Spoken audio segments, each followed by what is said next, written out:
Bonjour et bienvenue pour ce nouveau tutoriel sur Cinema 4D. Aujourd'hui on va modéliser. C'est pour ça que j'ai pris ici l'interface de modélisation, l'interface de modeling.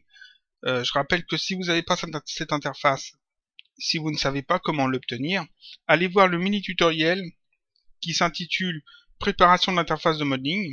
C'est un tutoriel que j'ai laissé sur la chaîne qui est toujours disponible et où j'explique en fait comment obtenir cette disposition de fenêtres particulières pour modéliser dans Cinema 4D. C'est-à-dire qu'ici, j'ai toutes les icônes pour la modélisation, c'est plus pratique.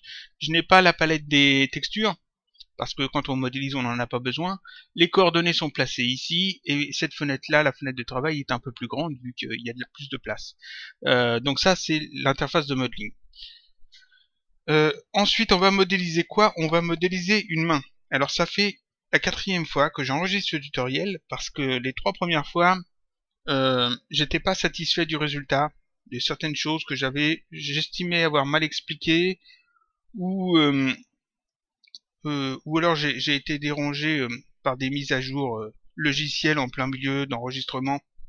C'est assez gênant, puis comme je fais pas toujours des coupures entre les parties des vidéos, des fois ça m'oblige à tout refaire. Donc 4e fois que j'enregistre, j'espère que ça sera la bonne. Normalement, il ne devrait pas y avoir de problème. Donc, comme je l'ai déjà fait 3 fois avant, j'ai une image que je peux montrer de ce que ça va donner. Ça devrait donner ça, au final. C'est-à-dire que ça, c'est ce que l'on obtiendra à la fin. Le maillage est visible ici seulement pour vous montrer à peu près le maillage qu'on va obtenir. Mais forcément, ça c'est une main classique, pas cartoon. Donc il y a bien les 5 doigts, c'est-à-dire les 4 doigts ici plus le pouce ici. C'est une main pas trop détaillée. On n'est pas sur du high poly.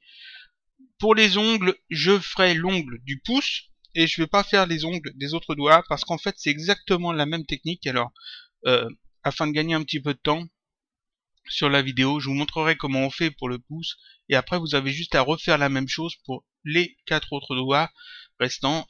C'est exactement la même chose, hein. Il y a aucun secret, donc aucune difficulté. Donc j'en ferai qu'un seul ongle et puis c'est bon. Le maillage ici, il n'y a que des quadrangles, il n'y a pas de triangle du tout. Dans tout le maillage, il n'y a pas de triangle. Le flux des polygones est relativement bon. Alors, il y a toujours moyen de faire mieux, il y a toujours moyen d'avoir d'autres types de maillage sur une main et que ça rentre bien quand même. Mais ici, on est sur quelque chose qui est correct. C'est-à-dire que morphologiquement parlant, la main est bonne, c'est-à-dire qu'ici on a bien la base du pouce, on a bien ici un petit renfoncement, une petite bosse ici, un renfoncement ici au milieu. Ici normalement il y a un petit peu de relief. De l'autre côté, sur cette image ça se voit pas, mais il y a aussi un petit peu de relief. Tout est assez correct en fait. Ici on a 8 polygones normalement pour attacher à un bras. Donc c'est bon. Je montrerai comment réduire en fait du maillage. Et puis ça devrait se faire assez bien. Pour ce tutoriel, j'ai fait une petite modification dans mon Cinema 4D pour que ce soit plus facile pour vous de voir ce que je fais. C'est-à-dire que quand je fais un objet dans Cinema 4D, que je le rends éditable et que je passe en mode point, ici vous pouvez voir que les lignes, les arêtes, sont beaucoup plus vives que d'habitude. C'est-à-dire que d'habitude c'est un bleu légèrement estompé, que l'on ne voit pas trop, et en fait avec l'image qu'on va mettre en fond de la vue dans Cinema 4D, je me suis rendu compte que ce bleu ne se voyait quasiment pas dans ce tutoriel là, donc je l'ai modifié ce bleu pour qu'il soit un peu plus vif. Pour le modifier, j'ai été dans édition, préférence générale, ici dans couleur schéma, après ici dans couleur générale et ici dans polygone inactif. C'est ce bleu là que j'ai modifié. Normalement il était un peu plus pâle, un peu plus plus estompé, on va dire. Disons qu'on le voyait moins. On voyait moins sur les couleurs claires. Donc là en le changeant, ça devrait bien passer. C'est juste pour que vous puissiez bien voir le maillage. C'est pas du tout nécessaire pour vous de faire cette modification. Donc ensuite, qu'est-ce que on va faire en plus? Oui, on va commencer avec un blueprint. Alors les blueprints, c'est très utile pour modéliser. Vous allez sur Google Images, vous tapez le mot main pour faire une recherche sur le mot main et vous allez trouver plein d'images de mains à plat ou au repos, ou fermée, ouverte, etc. Vous en choisissez une qui vous plaît, qui vous convient, et vous allez pouvoir l'utiliser. Si vous ne savez pas ce que vous voulez en faisant une recherche sur le mot main, vous pouvez chercher dans d'autres langues. Par exemple, en anglais, H-A-N-D, hand, vous allez trouver d'autres exemples, d'autres résultats. Vous pouvez essayer en allemand, en italien, en espagnol, etc. Vous trouverez toujours d'autres résultats. Donc avec Google Images, qu'est-ce qu'on peut trouver? On peut trouver ce genre d'image, qui est très très bien pour modéliser, mais c'est pas l'image que je vais utiliser. Parce qu'ici, c'est une photo. C'est très bien les photos pour modéliser. Ici, elle est excellente cette image pour servir comme blueprint, mais seulement pour les soucis du tutoriel, pour rester simple, vu que c'est quand même CKD débutant, c'est là que je m'adresse à des débutants. Je vais essayer de simplifier un petit peu tout ça. J'aurais pu refaire le tracé dans Photoshop, GIMP ou autre chose, et puis avoir un truc plus simple. Mais là, je vais plutôt utiliser une image qui est un dessin en fait. C'est-à-dire qu'au lieu d'utiliser ça, que je vais garder de côté quand même pour expliquer des choses, je vais plutôt utiliser ceci. Ça, c'est une image qui était à la base comme ça dans Google Images, et je l'ai simplement fait tourner comme ça. Pourquoi j'utilise plutôt ce dessin? Parce qu'en fait, ici, il n'y a pas de détails en trop. C'est-à-dire qu'on a bien la forme générale de la main. On a ici bien d'indiquer où est-ce que les doigts se plient. Ça, c'est de l'à peu près, mais c'est pas gênant, c'est juste une image de référence. Et les proportions sont pas trop mauvaises, donc ça sera parfait. Donc je préfère utiliser ça plutôt que d'utiliser une photo où on va justement peut-être avoir un peu plus de mal à voir les détails une fois qu'on l'aura assombri un peu dans Cinema 4D pour pouvoir travailler par-dessus. Disons que ça c'est très bien, mais quand vous saurez déjà le faire normalement avec ce genre d'image là d'abord. Voilà.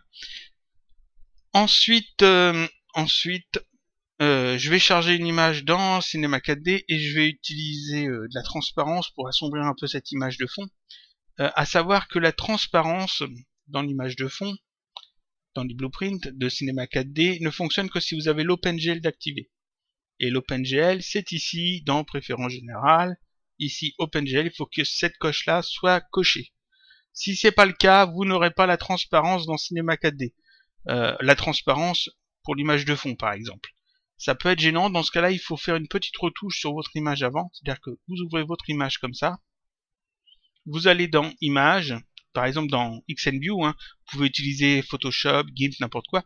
Là, comme le fond est blanc et que les traits sont très noirs, très foncés, si je charge ça dans Cinema 4D, ça va gêner. Disons que je vais peut-être d'ailleurs le montrer en même temps que je vais le faire. C'est-à-dire qu'ici, je vais charger mon image dans cette vue-là. Dans cette vue-là, je passe dans la vue avant, parce que c'est dans la vue avant qu'on va travailler. Je vais dans Options, Configurer, pour charger une image de fond. Ici, dans les onglets, je vais aller dans l'onglet Fond. Et ici, dans le paramètre Image, il y a trois petits points ici, un bouton et trois petits points, pour charger une image. Si votre Windows ou Mac est bien configuré, normalement, vous pouvez juste faire glisser l'image ici, ça fonctionne. Sinon, vous cliquez là-dessus, vous allez chercher votre image. Donc, vous voyez ici, c'est chargé, mais le fond est en blanc, c'est-à-dire que quand je vais ajouter quelque chose, vous voyez, on ne voit pas le cube ici. J'ai ajouté un cube, mais on le voit pas. Pourquoi? Parce que c'est blanc sur fond blanc, ça passe très mal. Donc, dans l'option configurer, ici, je peux gérer des choses. Ici, j'ai la transparence, vous voyez, que je peux augmenter, pour augmenter le niveau de transparence. Et moi, généralement, je vais le mettre ici, pour cette image-là, à 90%, parce que le fond est blanc. Si vous n'avez pas l'OpenGL d'activer, ce paramètre transparence est grisé. C'est-à-dire que vous ne pouvez pas l'utiliser, vous ne pouvez pas augmenter la transparence, et ça va vous gêner. Alors, qu'est-ce qu'il faut faire quand c'est comme ça? Soit vous activez l'OpenGL, qui est ici, et dans ce cas-là, il n'y aura pas de problème, mais vous avez peut-être désactivé l'OpenGL volontairement, parce que votre carte graphique gère mal l'OpenGL dans Cinema 4D. C'est le cas des cartes graphiques ATI et AMD. Les cartes ATI et AMD, enfin AMD ayant racheté ATI, c'est les mêmes. Ces cartes graphiques-là ont des soucis avec l'OpenGL dans Cinema 4D. Dans Cinema 4D 12, 13, 14, 15 aussi je crois, 16 je sais pas.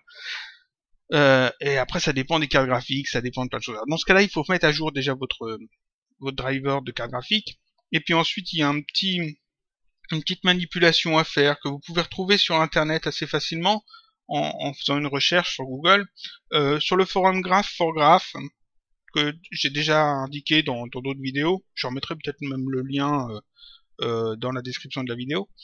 Il y a la solution justement pour faire fonctionner les cartes graphiques ATI avec Cinema 4D, avec l'OpenGL.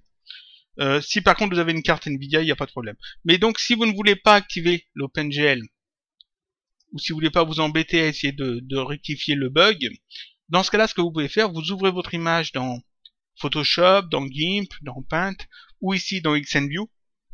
Ça suffit largement.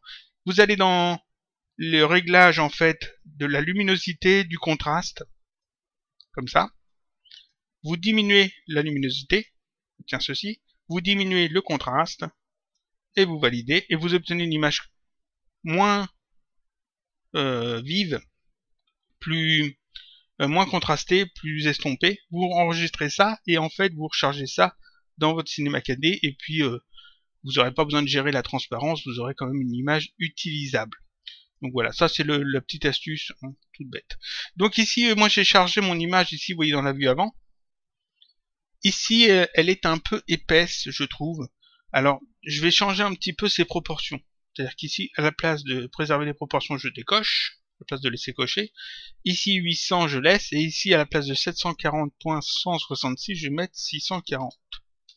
Voilà, comme ça elle est un petit peu plus fine. C'est pas du tout obligatoire, hein. Là c'est juste parce que je préfère comme ça.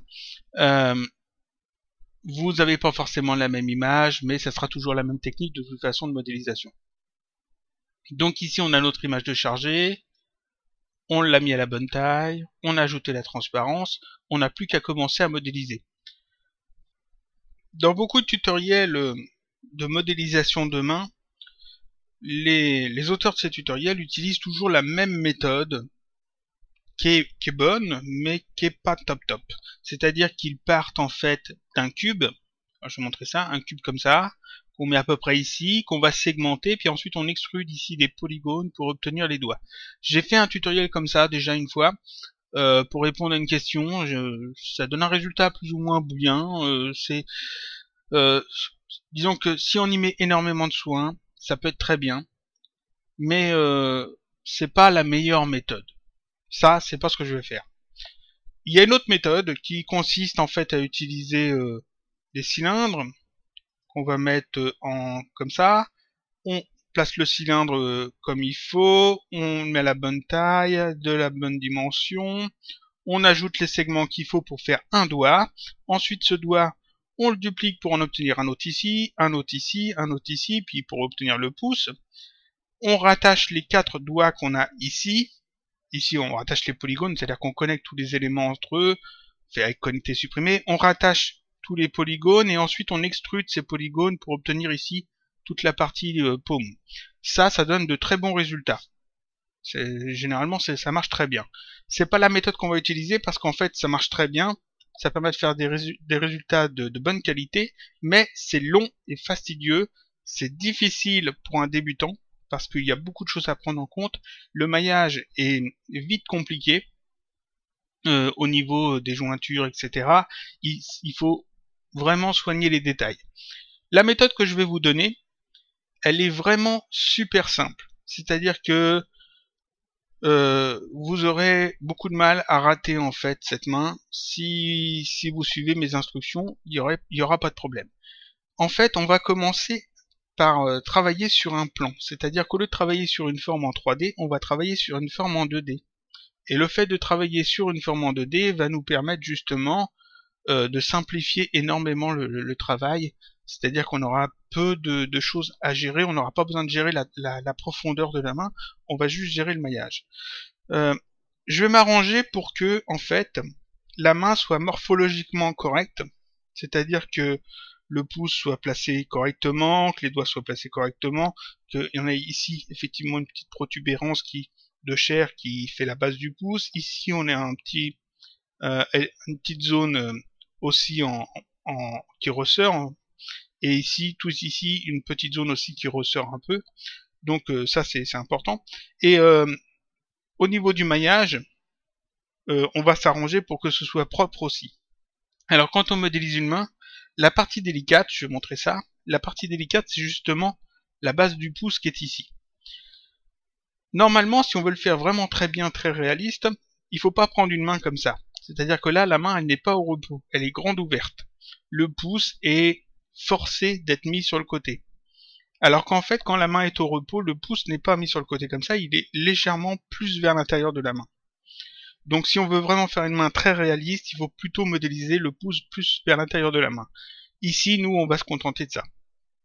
Et là, chose très importante, vous voyez, il y a comme un arc de cercle ici, il y a un arrondi qui se forme. On a le creux ici de la main, ici on a une bosse, ici on a des petites bosses aussi, et là on a un gros arrondi qui est très important de retrouver dans le maillage. Parce qu'en fait, cet arrondi va nous permettre justement de mieux gérer en fait le pouce, la pliure du pouce déjà, et puis sa forme. Donc pour le maillage, il va falloir qu'on travaille là-dessus. Donc ici, comment je vais faire ça? Eh bien, je vais d'abord commencer par ajouter un plan dans la scène. Un plan tout bête, tout simple, comme ça. Et ce plan ici, comme je suis dans la vue avant, il faut que je le mette en orientation plus Z. Pour l'avoir dans ce sens-là. Je repasse sur les cas de vue. Qu'est-ce qu'on remarque ici? On remarque ici, on a beaucoup de quadrillage.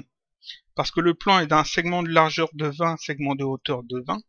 Et ici, dans cette vue-là, la vue de haut, la vue avant, on a peu de maillage. On a plus de segmentation. Comment ça se fait?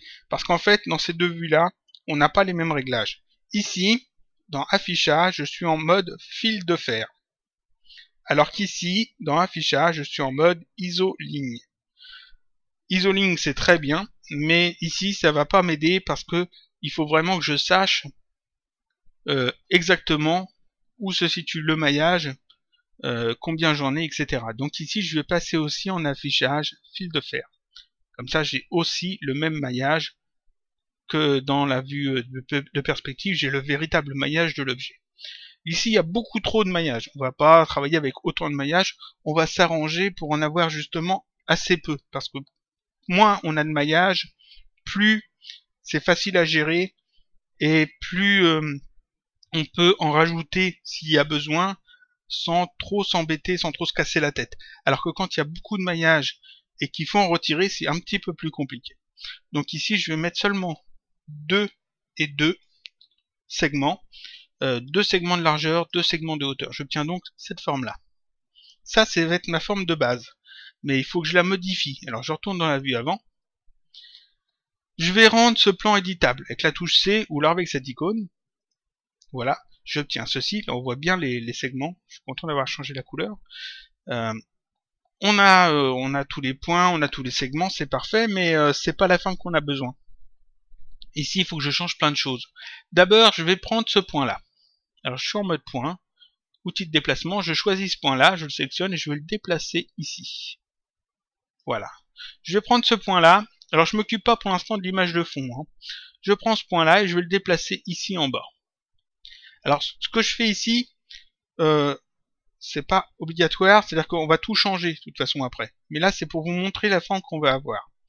Je prends ce point-là et je vais le placer comme ça, de manière à ce que cette ligne-là soit bien droite. Enfin, à peu près bien droite. Donc là, j'obtiens non plus un carré parfait, mais plutôt une sorte de losange. Ce point-là, je le sélectionne et je le supprime avec la touche supprime. Je n'en ai pas besoin de ce point-là. Je passe ici en mode arrête maintenant. Je vais sélectionner cette arrête-là, cette arrête-là. J'appuie sur la touche D du clavier pour prendre l'outil d'extrusion, c'est-à-dire cet outil-là. Et je fais un clic déplacé une fois, je relâche, et un clic déplacé une deuxième fois, je relâche. J'obtiens cette forme-là. Je repasse en mode point. Donc là, on a que déplacé des points. Vous remarquerez que c'est pas vraiment compliqué ce qu'on a fait. Je prends ce point-là, je vais venir leur placer, l'aligner en fait avec les autres points ici. À peu près, toujours, parce que comme j'ai dit, on va tout modifier. Ce point-là, je le déplace aussi ici. Voilà, ce point-là, on va le déplacer ici. Ah, je me suis trompé, CTRL Z. Je le sélectionne, je le déplace ici. Ce point-là, je le sélectionne, je le déplace ici. Je l'aligne avec les autres, à peu près. Ce point-là, on va le positionner de manière à ce que on retrouve ici une ligne bien droite. Ce point-là, on le déplace aussi de manière à retrouver aussi une ligne bien droite. Voilà. Et là, si vous penchez légèrement la tête vers la gauche, vous verrez que ça fait une forme un peu en diamant. Cette forme-là est très importante. C'est la forme, le maillage qu'on va utiliser de base. C'est-à-dire qu'ici, qu'est-ce qui est important? C'est ce point-là, en fait, qui est important. Le point qui est au centre. Parce que si vous remarquez bien, sur ce maillage, tous les points ont 2, 3 ou 4 segments de rattachés. C'est-à-dire que ici, ce point-là, il y a 1, 2, 3 segments. Celui-là, il y en a 1, 2. Faut que je fasse n'importe quoi. Celui-là, il y en a 1 et 2. Voilà. Celui-là, il y en a 1, 2, 3. Celui-là, il y en a 1, 2, 3. Celui-là, il y en a 1, 2, 3, 4. Et le point qui est ici au centre, il y en a 5. Et ça, c'est ce qui est important. C'est-à-dire qu'ici, j'ai un segment, 2 segments, 3 segments, 4 segments, 5 segments qui se rejoignent pour faire ce point. Ces 5 segments, ce point à 5 segments, c'est un pôle. C'est-à-dire que c'est un point qui va nous permettre de faire une courbe dans le maillage. Et c'est ça qui est très important. Cette ligne-là, que je vais montrer comme ça, cette ligne-là va nous permettre en fait de définir la courbe que l'on a ici à la base du pouce. Cette courbe-là. On va voir ça tout de suite en maintenant repositionnant les points de ce maillage correctement sur notre image de fond. Donc je vais passer en mode objet, en mode modèle, je vais positionner ça à peu près comme ça. Je m'arrange pour que le point central ici, le point qui est important justement, se trouve à peu près par là, à peu près au milieu de la main. À peu près. Je passe en mode point. Voilà. Et je vais repositionner les points. Alors, les points, ces 4 points-là, je vais venir les positionner à peu près ici. C'est-à-dire que je m'arrange pour qu'ils forment la base ici de la main. Donc celui-là, on va le déplacer. Ah, celui-là, on va le déplacer comme ça. Voilà, celui-là, on va le déplacer un petit peu. Celui-là, on va le déplacer un petit peu. C'est très bien. Ce point-là, on va venir le positionner ici. Voilà, il permet la continuité du pouce. Ce point-là, on va venir le positionner. Je me trompe. Ce point-là, on va venir le positionner ici. Voilà, de manière à ce qu'il fasse ici une ligne après. Ce point-là, il vient se positionner ici à la base du pouce, à la base de la pliure du pouce. Ce point-là va venir se positionner à peu près par là, entre la pliure du pouce et la pliure du premier doigt, de l'index. Ce point-là, on va venir le positionner par là. Alors attention, petite chose que je montre, je le mets pas ici à la base de la pliure du doigt, je le mets un petit peu avant. Pourquoi? Parce qu'en fait ici je vais rajouter après des polygones pour avoir une segmentation de plus. Ce point-là, on va venir le positionner par là. Ce point-là, on le met ici. Alors là encore, pas à la base de la pliure du petit doigt, mais un petit peu avant. Voilà. Ce point-là, on va venir le positionner par là. Alors là encore, pas ici à la base de la pliure des deux doigts, mais un petit peu avant. On laisse en fait un petit espace. Et ici, vous pouvez remarquer qu'il y a la courbure qui se crée peu à peu. Donc ce point-là, on va venir le remettre à peu près comme ça. On s'arrange pour que la ligne ici soit relativement droite. Si elle n'est pas exactement droite, c'est pas gênant, mais on s'arrange pour le faire quand même un truc assez droit. Ce point-là, on s'arrange pour qu'il soit comme ça, de manière à ce que là, on retrouve quand même quelque chose d'assez droit aussi. Ce point-là, on va venir le repositionner correctement, de manière à ici avoir effectivement la petite courbure qui se crée correctement. Voilà. Donc ici, j'ai un gros polygone vide, un premier quadrangle. Ici, j'en ai un autre. Ici, j'en ai encore un autre. Ici, j'ai le petit arrondi.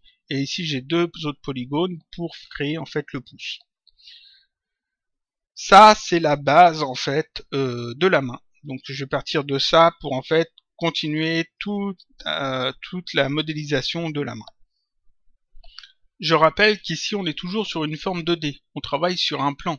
Si on regarde dans la vue 3D, vous voyez que c'est C'est un bête plan tout bête, tout simple, sans aucune épaisseur. Maintenant ici on va travailler, on va rajouter ici la petite zone que j'ai besoin, qui va aider en fait justement pour la pliure des doigts quand on travaillera plus tard dessus. Donc ici je vais passer en mode segment, en mode arête. Je vais sélectionner cette arête là et cette arête là, ces deux là. Je prends l'outil de déplacement, j'appuie sur la touche CTRL du clavier, je reste appuyé sur la touche CTRL et je vais simplement déplacer ces deux arêtes comme ça. Comme j'appuie sur la touche CTRL, ça a fait en fait une extrusion. Quand je relâche la touche CTRL, l'extrusion est faite.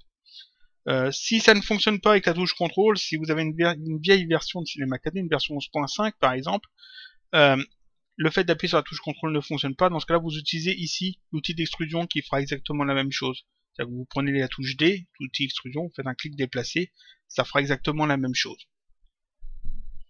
Donc là j'ai fait ma petite extrusion, c'est parfait.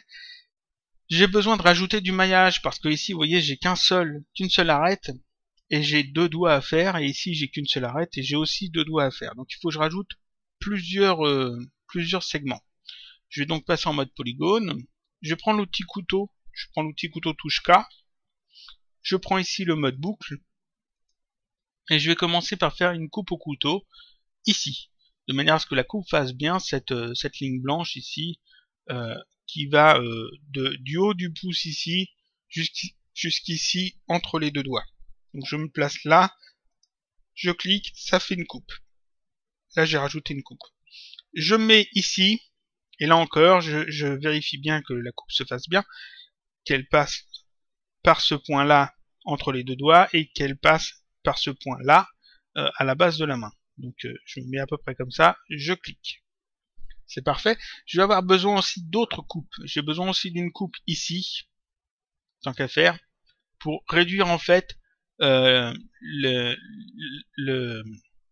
largeur en fait de ces polygones, pour que ce soit pas trop disproportionné, pour avoir des polygones de taille relativement identique, enfin assez proche. Donc je clique ici et je vais rajouter une coupe aussi ici pour pareil couper en fait ces polygones là pour pas qu'ils soient trop gros. Donc, je vais me mettre comme ça et je clique. Voilà, donc là j'ai fait plusieurs coupes. Quand on fait des coupes au couteau, il faut repositionner des points. Ici, il faut une chose importante, c'est que je garde cet arrondi. Donc là, je vais simplement repositionner certains points de manière à mieux marquer ici l'arrondi au niveau, voilà, de la base du pouce. C'est-à-dire que je reprends quelques points et que je les déplace légèrement de manière à bien marquer cet arrondi là. C'est relativement important. Je peux aussi égaliser légèrement en fait les points, voilà, du maillage. Alors il ne faudra pas hésiter en fait à plusieurs reprises à venir retoucher tous les points du maillage pour obtenir ce que l'on veut. Donc ici j'ai 1, 2, 3, 4 segments ici. Je vais pouvoir faire les doigts. Donc je vais prendre ce premier segment et je vais faire une petite extrusion, mais toute petite, en fait juste la base du doigt. C'est-à-dire que là encore, j'appuie sur la touche CTRL et je vais faire un clic déplacé, juste comme ça, pas plus. Et pareil, si la touche CTRL fonctionne pas, vous utilisez l'outil d'extrusion touche D. Je zoome un peu dessus. Ici, oui, j'ai fait juste une petite avancée. Je vais maintenant mettre cette avancée à l'échelle. J'appuie sur la touche T pour sélectionner l'outil de mise à l'échelle ici, et je vais faire un clic déplacé pour réduire légèrement comme ça. C'est parfait. Je clique dans le vide, c'est parfait. Donc j'ai cette forme là. Je prends ici le deuxième segment, la deuxième arête, et je vais faire pareil. Touche E pour prendre l'outil de déplacement, emplacement. CTRL clic déplacé pour faire une petite extrusion. Touche T pour mettre cette extrusion à l'échelle. Alors, comme ça, on réduit un petit peu. Je peux aussi utiliser l'outil de rotation si je veux pour faire tourner ça, mais là, ça va être bon. Ensuite, je continue, ici, celui-là. Touche E, déplacement. CTRL clic déplacé. Voilà. Touche T, mise à l'échelle. Je remets ça à l'échelle. On le repositionne correctement s'il y a besoin. Voilà. Et ensuite ici, celui-là, pareil, CTRL-clic déplacer, touche T mise à l'échelle. Et voilà. Pourquoi j'ai fait ça? Parce qu'en fait, vous avez vu que ici, au centre, j'avais créé un point où il y avait 5 arêtes qui venaient se recouper dessus pour obtenir un arrondi ici. Et bien là, c'est pareil. Si vous regardez, j'ai créé ici un point et ici un point, qui ont eux aussi 5 arêtes à chaque fois qui vient se positionner dessus. On peut les compter ici. 1, je vais prendre une petite sélection. 1, 2, 3, 4, 5. Celui-là, le point qui est ici et le point qui est ici ont 5 arêtes à chaque fois. Donc ici, ça me permet en fait de créer des arrondis un petit peu mieux. Et en plus, cette coupe ici aidera en fait pour la pliure des doigts, quand vous aurez à plier les doigts. À noter qu'on fera pas le rig, les articulations de la main dans cette vidéo. Je ferai ça peut-être plus tard. Donc ici, on a ces petites extrusions. On va recommencer pour maintenant créer les doigts. Donc je repasse un petit peu plus en arrière. Voilà, un zoom arrière. Toujours en mode arête, je sélectionne cette arête. CTRL-clic déplacer pour faire le premier doigt. Alors je peux le repositionner correctement. Avec la touche R, rotation, c'est-à-dire que l'outil de rotation ici, je peux repositionner ça correctement, c'est-à-dire l'aligner un petit peu de manière à ce que ça soit bien dans la prolongation ici du doigt. Alors, je suis à peu près l'image de fond, mais je suis pas obligé de suivre l'image de fond. L'image de fond est surtout là pour m'aider pour les proportions. Donc, touche T, mise à l'échelle pour réduire un petit peu, comme ça. Touche E, comme emplacement pour déplacer en fait de nouveau l'élément. J'appuie sur la touche CTRL, clic déplacer, je fais une autre extrusion. Et encore une fois, CTRL clic déplacer, une autre extrusion. Voilà, et ici je vais faire une petite mise à l'échelle pour réduire un petit peu la largeur en fait de l'extrémité du doigt. Là, c'est pas mal. Je passe ensuite à ce doigt là, donc pareil, touche E, CTRL clic déplacer, je me positionne là, touche R, je mets ça dans le bon sens, voilà, touche T pour mettre à l'échelle, touche E, CTRL clic déplacer pour faire un bout de plus, et encore une fois, ici. Et là, je mets à l'échelle pour réduire un petit peu l'extrémité, et là, j'ai l'index, le majeur de fait. Ici, pareil, touche E, CTRL clic déplacer, touche R, rotation. Vous voyez que ce sont des manipulations assez simples. Hein. Touche T, mise à l'échelle. Et là, je répète qu'on travaille en 2D. On n'est toujours pas sur de la 3D. Hein. Touche E, CTRL-clic déplacer. Donc on n'a pas à se soucier en fait de la profondeur. Encore une fois, parfait. T, mise à l'échelle. Le dernier, le petit doigt là. CTRL-clic déplacer. Toujours pareil. Touche R, on met ça dans le bon sens. Voilà. On va mettre ça à l'échelle.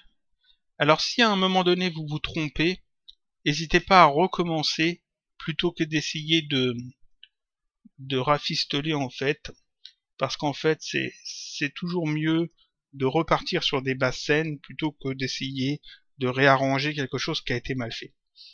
Donc là c'est pas trop mal, c'est bien. Je vais reprendre le mode point et ici je vais pouvoir redéplacer un petit peu les points si j'ai besoin. Par exemple ce point là, le redéplacer légèrement comme ça, enfin ici d'avoir un arrondi, voir ce que je peux faire. Ce point là on peut peut-être le ramener un petit peu comme ça, afin d'égaliser un petit peu ici l'écart entre chaque point. Voilà, on s'arrange pour que le maillage soit relativement propre. Voilà, donc là c'est pas mal. Et aussi on a l'arrondi qui est très important. Je vais ajouter un hypernerves déjà, et puis mettre ça dans l'hypernerves. Je vais l'appeler main. Voilà, je le mets dans l'hypernerves.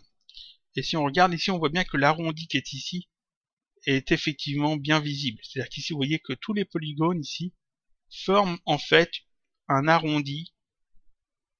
Voilà, tout un flot de polygones ici forme un arrondi qui sera la base du pouce. Cet arrondi est assez important. Ici, qu'est-ce qu'on a encore à faire? Ici, on a le pouce à faire. Vous voyez qu'on n'a pas encore fait le pouce. Donc je vais encore une fois en mode arrête, j'ai désactivé les planeurs, je reprends la main, je prends ce segment-là. Ici, je vais pas faire la petite avancée que j'avais fait ici, je vais pas la faire là parce qu'en fait, le pouce se plie plutôt ici. On peut l'ajouter, mais bon, ici, je vais pas le faire. Donc, pareil, mode outil de déplacement, CTRL-clic, déplacer, je me mets là. Touche T, mise à l'échelle. Touche R, je remets ça dans le bon sens. Voilà. Ensuite, encore un CTRL-clic, déplacer. Je mets ça bien comme il faut. Touche T, mise à l'échelle. Voilà. C'est pas mal. J'ai besoin de plus de segmentation. Il faut encore que j'ajoute des segments. C'est pour ça que c'est très important de partir avec peu de segments, parce que justement on en ajoute pas mal. Donc je vais prendre ici le mode polygone, outil couteau touche K, et je vais commencer à ajouter des coupes. Je vais ajouter une coupe ici, au milieu ici de ce segment-là, de cette arête-là, pour que ça fasse ici, vous voyez, toute la longueur comme ça du pouce jusqu'ici. Donc je me mets à peu près là, et je clique. Alors je fais ça un peu au pif, c'est-à-dire que c'est pas au millimètre près, c'est pas obligé d'être au milieu, mais je le place correctement. Ici je me prends, j'ai besoin d'une coupe comme ça, alors je me mets à peu près là, et je regarde, vous voyez, là, cette coupe blanche, comment elle se forme, c'est exactement ce que j'ai besoin. Donc je clique, ça rajoute une coupe. Ce doigt-là a besoin aussi d'une coupe au milieu, donc je me mets là, je clique. Celui-là a besoin d'une coupe comme ça, oui, c'est assez droit. Je clique, et ici j'ai besoin d'une coupe juste là, ce qui est assez droit aussi, je clique. Comme j'ai rajouté des coupes, comme je l'ai dit tout à l'heure, il faut retoucher des points pour réarranger un petit peu le maillage. Ici, je repasse en mode point et je vais réajuster les points, afin ici toujours avoir l'arrondi qui est assez important. Voilà.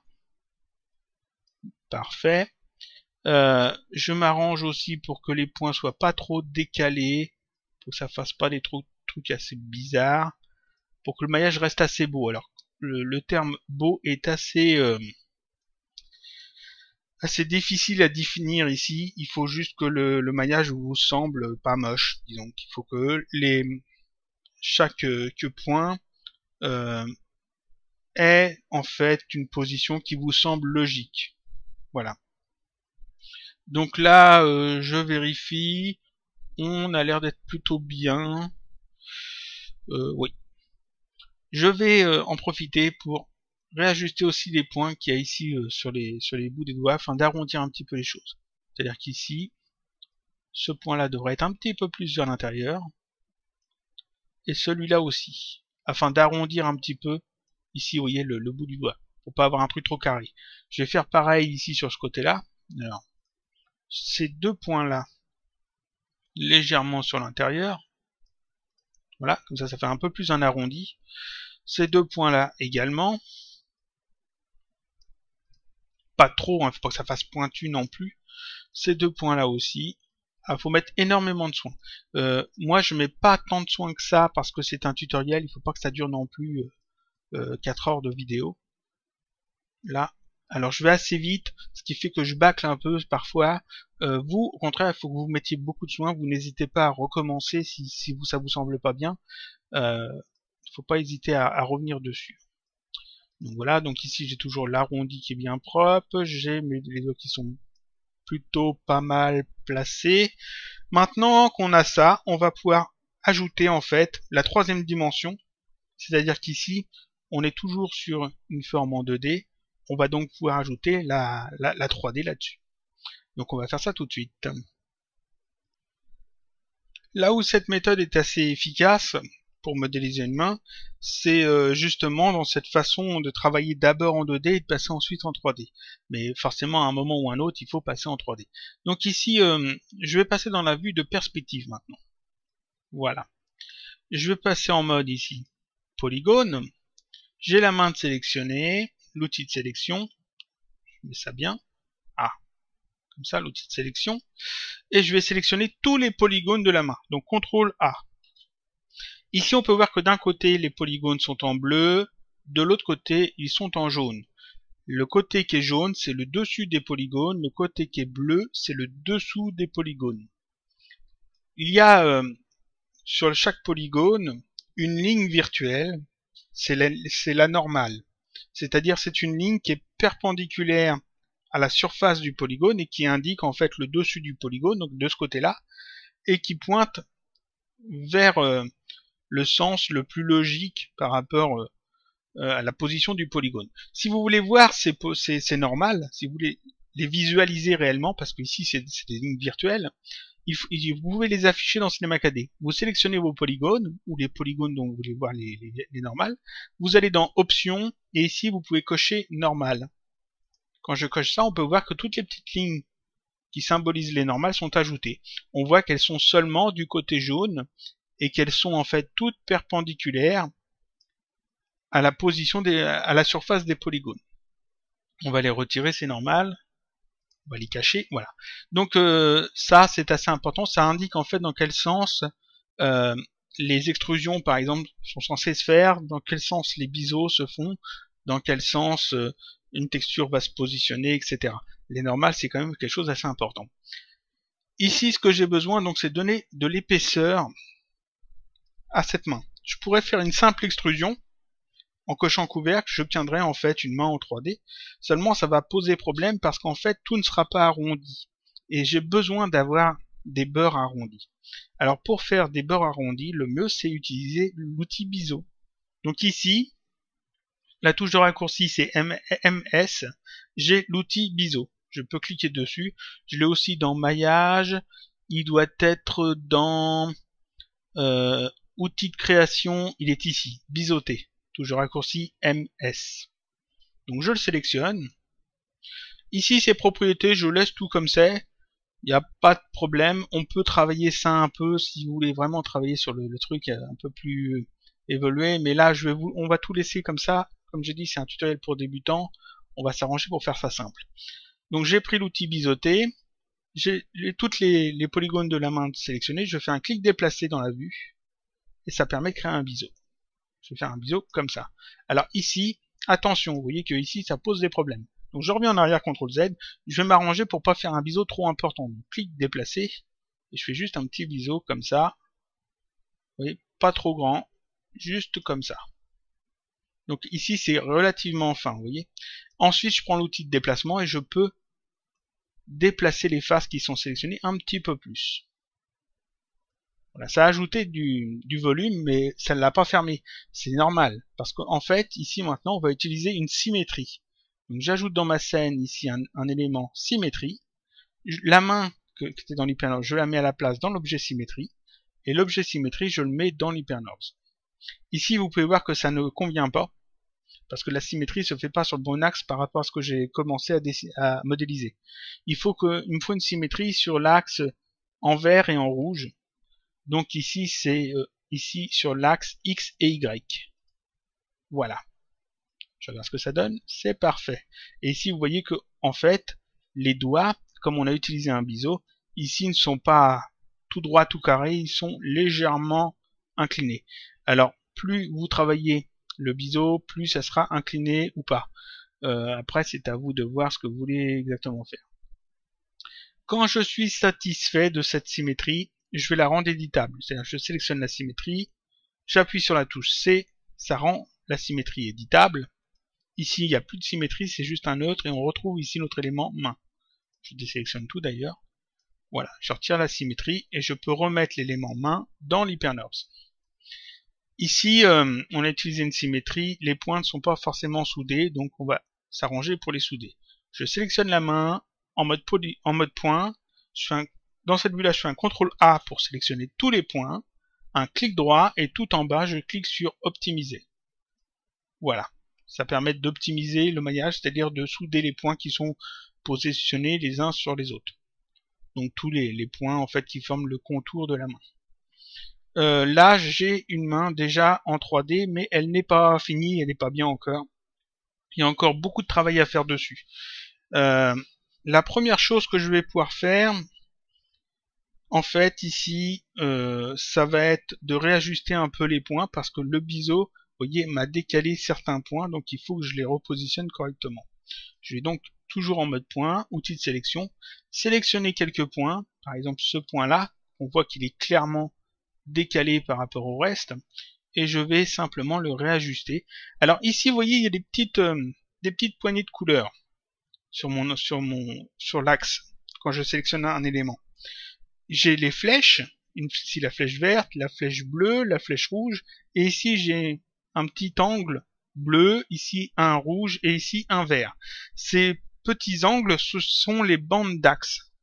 Vous pouvez les afficher ou les cacher ici dans le menu filtre, bande d'axe. Si je décoche ça, oui, il se cache. Si je le remets, elle se raffiche. Quand je sélectionne le bande d'axe bleu, ça sélectionne tous les axes sur cet objet, sauf l'axe bleu, parce que je sélectionne la bande d'axe bleu. Si je sélectionne ici la bande d'axe rouge, ça sélectionne tous les axes, sauf l'axe rouge. Et si je sélectionne ici la bande d'axe verte, ça sélectionne tous les axes, sauf la bande verte. Ce qui me permet en fait de déplacer un objet, un élément, un point, une arête, un polygone, seulement sur deux axes.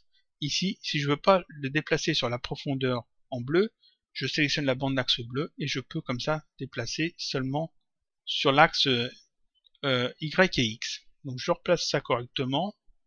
Je vais faire pareil pour ce point-là. Voilà. On regarde ce que ça donne. De l'autre côté, on va faire pareil. On va repositionner ces points correctement. Celui-là et celui-là. Voilà, petit zoom arrière, on regarde ce que ça donne. Pas mal, le maillage est assez bon. Alors là, si vous faites un rendu ici, forcément ça fait très moche. Parce qu'en fait, même avec l'HyperNURBS, parce qu'en fait ici on est très loin encore d'avoir fini. Maintenant on va passer à la mise en place en fait de la morphologie de la main.